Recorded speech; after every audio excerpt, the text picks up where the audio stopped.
Hola, gracias por acompañarme de nuevo en esta que es la tercera y última parte de nuestra serie de charlas sobre la vida y obra de Sor Juana Inés de la Cruz. Hoy vamos a ver algunas de sus obras profanas y religiosas. Daremos una mirada cercana a su monumental obra Primero Sueño. También veremos la vigencia de la poesía barroca y llegaremos a nuestras conclusiones sobre la vida poética y mística de Sor Juana. Y para finalizar esta serie de charlas, tendremos un acercamiento crítico al lugar de Sor Juana en el siglo XXI, su figura como precursora del movimiento feminista, su legado de poesía temporal y su vigencia en la vida contemporánea. La obra de Sor Juana. Acerca de su obra, Sor Juana escribió numerosos poemas líricos, cortesanos y filosóficos, comedias teatrales, obras religiosas y villancicos para las principales catedrales del virreinato. Esta charla será enfocada en su obra poética. La obra de Sor Juana Inés de la Cruz está inscrita en el estilo barroco. Su poesía es rica en complejas figuras de lenguaje, conceptos ingeniosos y referencias a la mitología grecolatina. Su poesía destaca por una deslumbrante belleza sonora, ingenio refinado y profundidad filosófica. De acuerdo con la estética renacentista de la imitación, Sor Juana siguió los modelos literarios de la época y en muchos casos los superó. Sirva de ejemplo el poema Primero Sueño. Antes de entrar de lleno a la obra de Sor Juana, creo importante señalar los orígenes y rasgos generales del barroco, que fue el estilo que llegó de Europa al llamado Nuevo Continente, y que fue vigente en la cultura y el arte novohispano de finales del siglo XVII. En el último tercio del siglo XVI se produce la catástrofe prevista. España renacentista se derrumba con estrépito y apunta una nueva plenitud, no solo en el arte sino también en la literatura. El barroquismo fue una reacción, una protesta. Si durante el Renacimiento se buscaron y delimitaron algunas formas, dentro del barroco, por el contrario, todo fue buscado, hallado, logrado y prestigiado en lo impreciso, en lo desorbitado, en lo tumultuoso. Esta reacción del barroco contra el Renacimiento no fue algo imprevisto ni extemporáneo. Las reacciones se producen normalmente por etapas. Siempre lo reglado, lo canónico, sufrió estos embates. Las constantes clásicas pretenden establecerse exclusivamente en la vida. Las constantes barrocas intentan salirse de la vida, burlarla, alcanzar destino y categoría en los cuales la vida no cuente para nada. Más aún, en los cuales la muerte sea como la puerta única de evasión hacia los perennes ideales. De aquí que todo lo clásico sea agradable y epidérmico, y todo lo barroco melancólico y hondo. Lo clásico tiene un estilo, lo barroco tiene un impulso. Lo clásico va de lo informe a lo formado, lo barroco va de lo formado a lo libre y pintoresco. Y por ende lo clásico procede por eliminación, y lo barroco por acumulación. La literatura del barroco no es solamente sobrecargar con elementos visuales y auditivos la estructura limpia del verso italiano. El barroco es algo más que un apuro de acumulación. El barroco tiene su alma y su sentido, y ni este ni aquella quedan perdidos en la pompa y el ornato, sino disimulados, de modo que persiste el acertijo. Porque no se olvide que al escritor barroco no se le puede leer en la superficie, y de que en él muchas veces engañan las apariencias. En ocasiones la pompa y el ornato sirven para detonar, pero en ocasiones sirven para encubrir. Como he mencionado en charlas anteriores, la obra de Sor Juana fue muy extensa. Ella trabajó muchas formas literarias de su época. Por ejemplo, Ella escribió romances, endechas, redondillas, sonetos, liras, glosas, décimas, ovillejos y villancicos. Bueno, a continuación vamos a ver algunos ejemplos de su obra. Voy a leerles una glosa, una décima, un soneto, una redondilla y una lira. Inicio con esta glosa. Muestra a la hermosura el evidente riesgo de despreciada después de poseída. Rosa que al prado encarnada, te ostentas presuntuosa, de grana y carmín bañada, campa lozana y gustosa, pero no que siendo hermosa, también serás desdichada. Ves de tu candor que apura al alba el primer albor, pues tanto el riesgo es mayor cuando es mayor la hermosura. No vivas de ella segura, que si consciente cerrada, que te corte mano osada, por gozar beldad y olor, en perdiéndose el color, también serás desdichada. ¿Ves aquel que más indicia de seguro en su fineza? Pues no estima la belleza, mas de en cuanto a la codicia, huye la astuta caricia, que si necia y confiada, te aseguras en lo amada, te hallarás después corrida, que en llegando a poseída, también serás desdichada. A ninguno tu beldad entregues, que es sin razón, que sirva a tu perfección de triunfo a su vanidad. Goza la celebridad común sin verte empleada, en quien después de lograda no te acierte a venerar, que en siendo particular también serás desdichada. Ahora voy a leer un fragmento de esta décima. Defiende que amar por elección del arbitrio es sólo digno de racional correspondencia. Al amor, cualquier curioso hallará una distinción, que uno nace de elección y otro de influjo imperioso. Este es más afectuoso porque es el más natural, y así es más sensible al cual llamaremos afectivo, y al otro que es selectivo llamaremos racional. Este a diversos respectos tiene otras 1000 divisiones por las denominaciones que toma de sus objetos, y así, aunque no mude efectos, que muda nombres es llano. Al de objeto soberano llaman amor racional, y al de deudos natural, y si es amistad urbano. Ahora voy con un ejemplo de soneto. En este caso se trata de un soneto filosófico moral. Quejase de la suerte, insinúa su aversión a los vicios y justifica su divertimiento a las musas. En perseguirme, mundo, ¿qué interesas? ¿En qué te ofendo? Cuando solo intento poner bellezas en mi entendimiento y no mi entendimiento en las bellezas. Yo no estimo tesoros ni riquezas, y así siempre me causa más contento poner riquezas en mi pensamiento, y no mi pensamiento en las riquezas. Y no estimo hermosura que vencida es despojo civil de las edades, ni riqueza me agrada fementida, teniendo por mejor en mis verdades consumir vanidades de la vida, que consumir la vida en vanidades.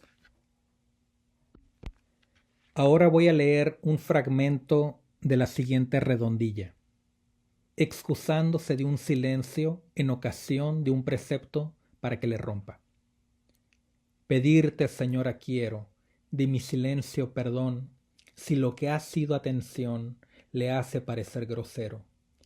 Y no me podrás culpar, si hasta aquí mi proceder, por ocuparse en querer se ha olvidado de explicar que en mi amorosa pasión no fue descuido ni mengua quitar el uso a la lengua por dárselo al corazón, ni de explicarme dejaba que como la pasión mía acá en el alma te veía, acá en el alma te hablaba, y en esta idea notable dichosamente vivía, porque en mi mano tenía el fingirte favorable.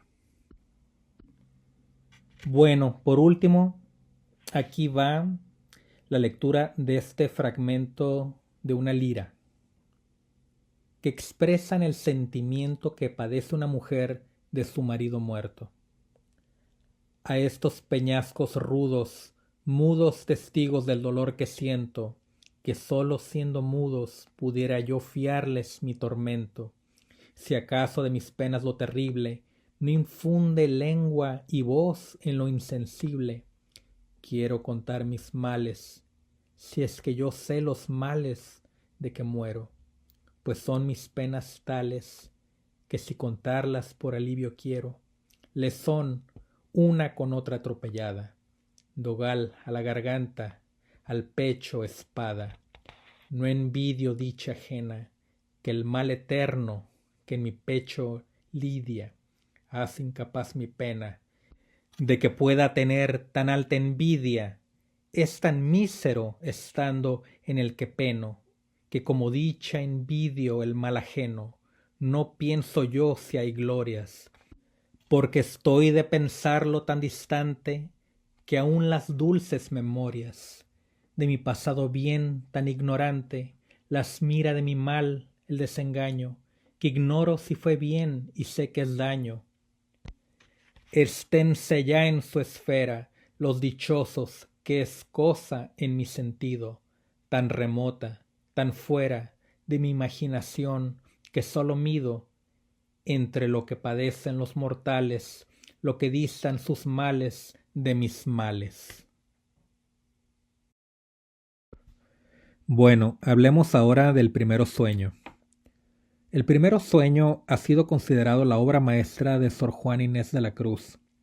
Esta silva, o sea que tiene versos septasílabos y endecasílabos dispuestos aleatoriamente con rima consonante, tiene claros antecedentes en las soledades compuestas por Luis de Góngora alrededor de 1613, con las que comparte lenguaje, figuras retóricas y una reducida narratividad. Si la silva de Góngora mostraba a un peregrino de amor vagar por la naturaleza, la de Sor Juana presenta el viaje del alma intelectiva durante la noche, que poco a poco intenta aprender el cosmos, haciendo abstracciones desde las cosas individuales a las universales antes de la llegada del día. Cuando finalmente el sol hace su aparición, el cuerpo despierta y la realidad recobra sus colores. Este proceso de dormir, soñar y despertar se divide a su vez en diversos procesos vitales como la digestión y describe el intento del alma por abarcar la totalidad del conocimiento científico como vía para conocer a Dios. Bueno, pues el Primero Sueño es un poema filosófico, es un poema difícil por su tema, por su lenguaje y por su arquitectura verbal. Una forma sencilla de describirlo sería diciendo: siendo de noche me dormí, soñé que de una vez quería comprender todas las cosas, no pude, desengañada amaneció y desperté. Primero Sueño es un delirio racional, es un poema que no es claro, es un poema en claroscuro, hecho de oscuridades y sombras rotas por relámpagos repentinos de claridades súbitas. Su tema es el conocimiento, el acto de conocer. Es el drama del espíritu humano que quiere conocer. El Primero Sueño es un poema muy extenso. Está compuesto de 976 líneas de verso. Ahora voy a leer un extracto del Primero Sueño. Primero Sueño, que así intituló y compuso la madre Juana Inés de la Cruz, imitando a Góngora. Piramidal funesta de la tierra, nacida sombra al cielo encaminada, de vanos obeliscos punta altiva, escalar pretendiendo las estrellas, si bien sus luces bellas, exentas siempre, siempre rutilantes, la tenebrosa guerra que con negros vapores le intimaba, la pavorosa sombra fugitiva, burlaban tan distantes que su atezado ceño al superior convexo aún no llegaba, del orbe de la diosa que 3 veces hermosa, con 3 hermosos rostros ser ostenta, quedando solo dueño del aire que empañaba, con el aliento denso que exhalaba, y en la quietud contenta, de imperio silencioso, sumisas solo voces consentía, de las nocturnas aves, tan oscuras, tan graves, que aún el silencio no se interrumpía, con tardo vuelo y canto del oído, mal y aún peor del ánimo admitido, la vergonzante Nictímene acecha. De las sagradas puertas los resquicios, o de las claraboyas eminentes, los huecos más propicios, que capaz a su intento le abren brecha, y sacrílega llega a los lucientes faroles sacros de perenne llama, que extingue, si no infama, en licor claro la materia crasa, consumiendo que el árbol de Minerva de su fruto de prensas agravado, congojoso sudó y rindió forzado, y aquellas que su casa campo vieron volver sus telas hierba a la deidad de Baco inobedientes, ya no historias contadas diferentes, en forma sí afrentosa transformadas, segunda forman niebla. Ser vistas aún temiendo en la tiniebla, aves sin pluma aladas.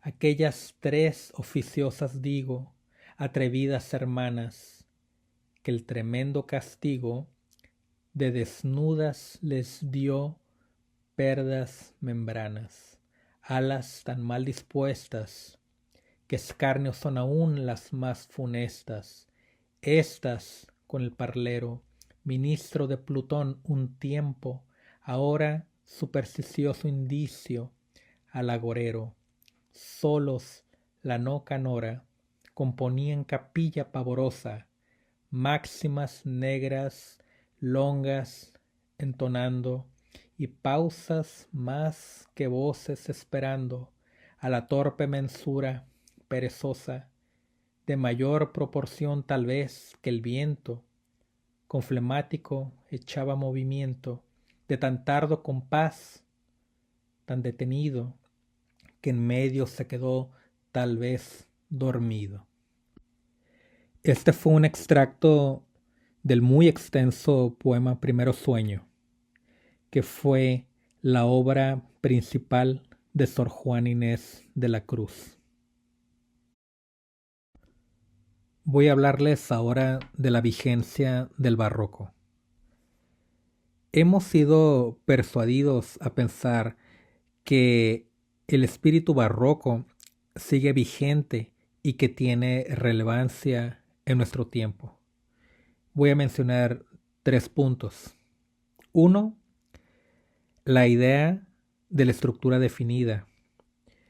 En esos momentos parece ser que es abundante el desorden, la confusión, la desorganización.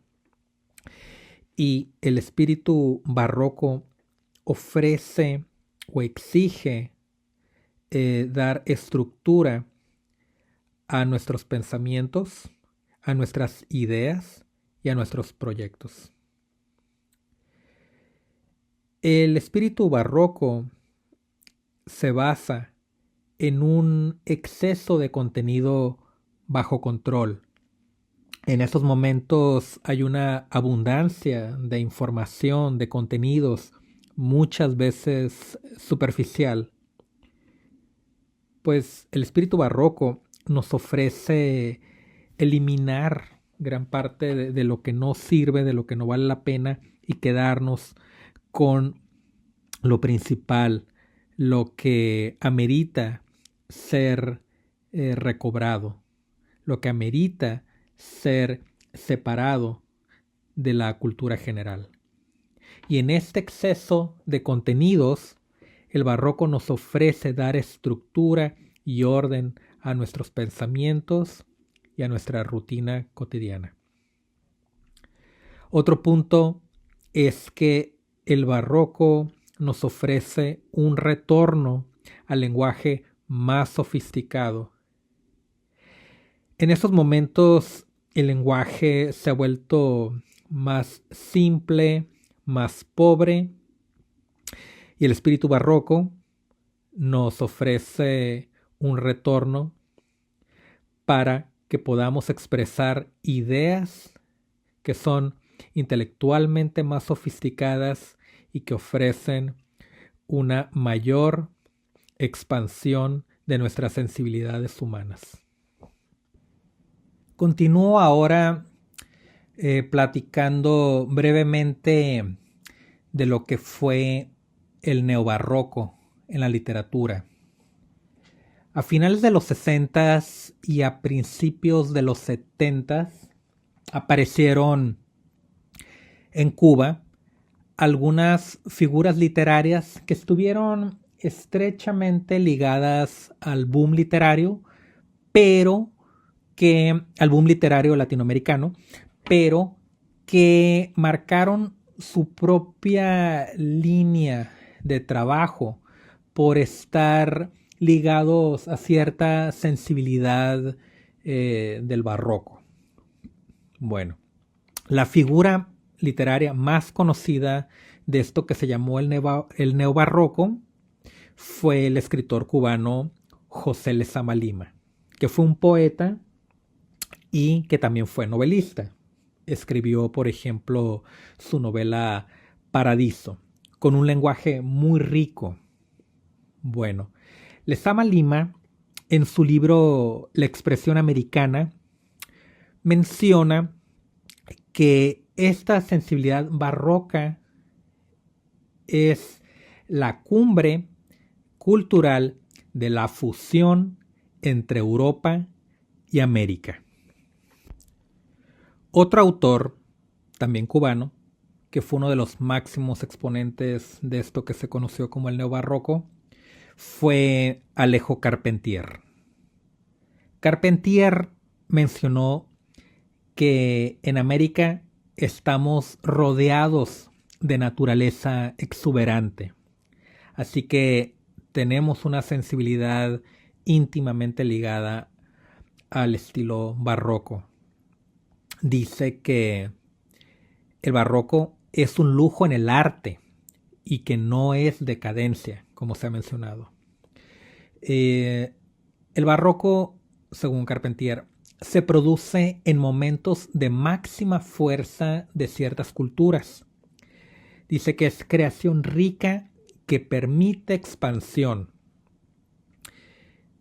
Vivimos en un continente barroco que necesita un lenguaje barroco, nos dice Carpentier. El barroco corresponde a la sensibilidad americana. Un par de obras de Carpentier son El reino de este mundo y La consagración de la primavera. Ahora voy a hablarles un poco de este otro cubano que fue Severo Sarduy, que escribió poesía y novela.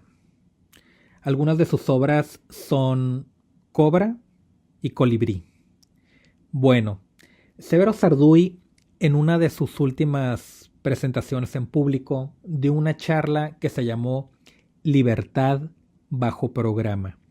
Y esta idea es básicamente la idea de que no puede existir una libertad per se. Debe la libertad tener un límite y ese límite no la restringe, sino que por lo contrario le da forma para dar lo máximo de esas posibilidades que le da la libertad. Y acerca del barroco, Sarduy dijo que el barroco no se trata de un juego verbal. El barroco amenaza la economía, que va contra la mezquindad. Y nos dice que el barroco es un despilfarro en función del placer. Hablemos ahora del legado poético de Sor Juana Inés de la Cruz. Sabemos que son muy variados los temas de su obra. Algunos temas son más propios de su época y algunas formas han caído en desuso. Pero aún así, más allá de los estudios literarios que muchas veces cumplen la función de catálogos, en su obra encontramos las semillas para que personas entusiastas exploren y desarrollen trabajos de mayor complejidad lingüística y de temática con una profunda curiosidad filosófica. Esto es una necesidad muy importante en nuestro momento, y Sor Juana nos dejó su trabajo poético no solo para contemplarlo con anécdotas literarias, sino como material vivo con poesía vigente.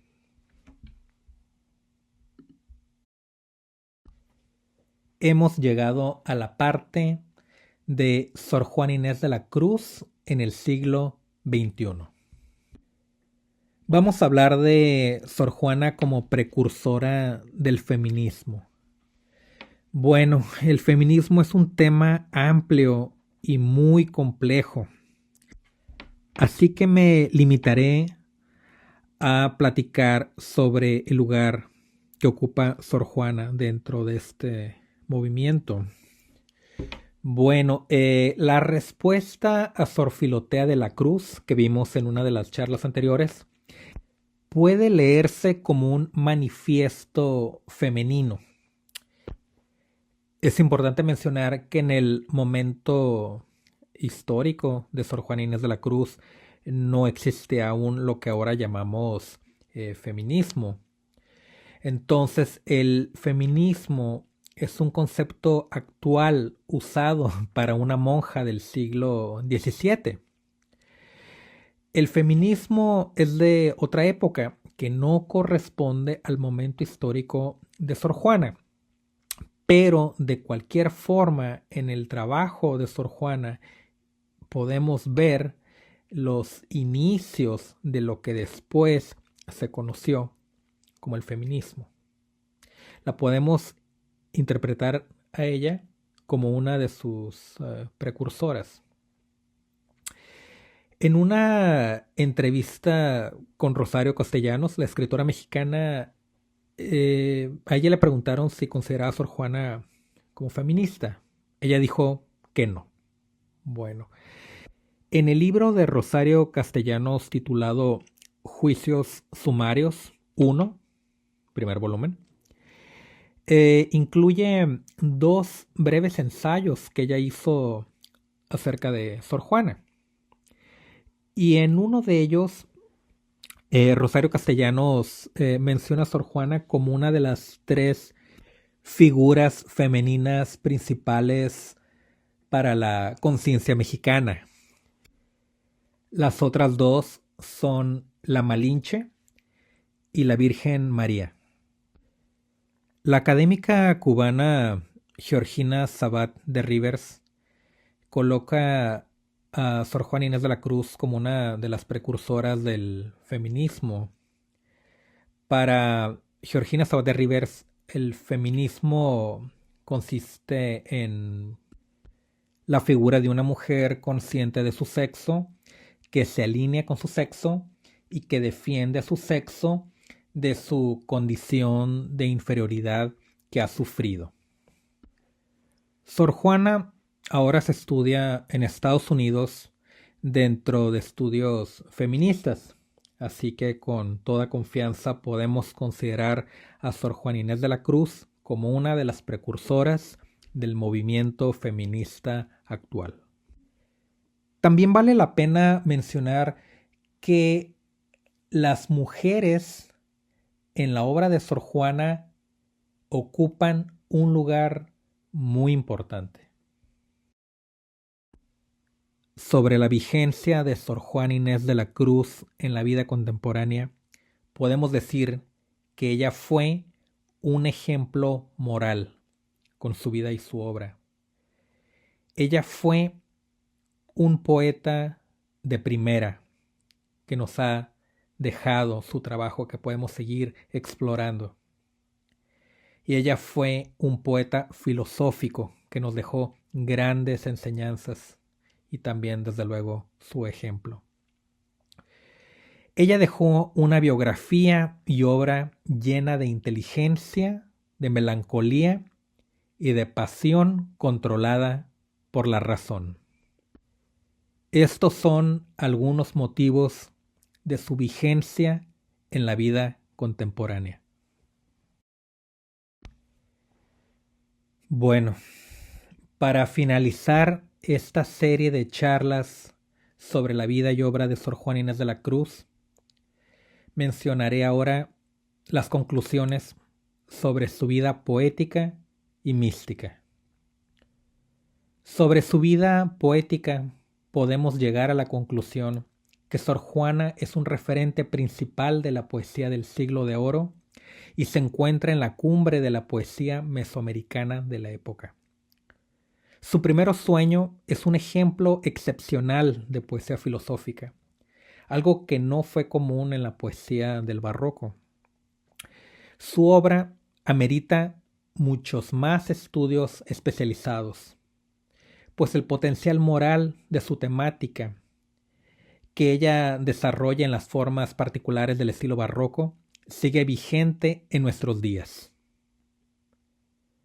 Sobre su vida mística y la relación que ésta tuvo con su obra poética, podemos llegar a la conclusión que el complejo entretejido de cultura, teología y circunstancias de vida la muestran como una suerte de ejemplo mesoamericano del mártir, para precisar de un mártir del conocimiento profano, que a su vez puede ser el camino para un acercamiento cercano con Dios. Aquí termina esta serie de 3 charlas sobre la vida y obra de Sor Juana Inés de la Cruz. Agradezco mucho su atención. Yo soy Víctor Alsina. Hasta luego.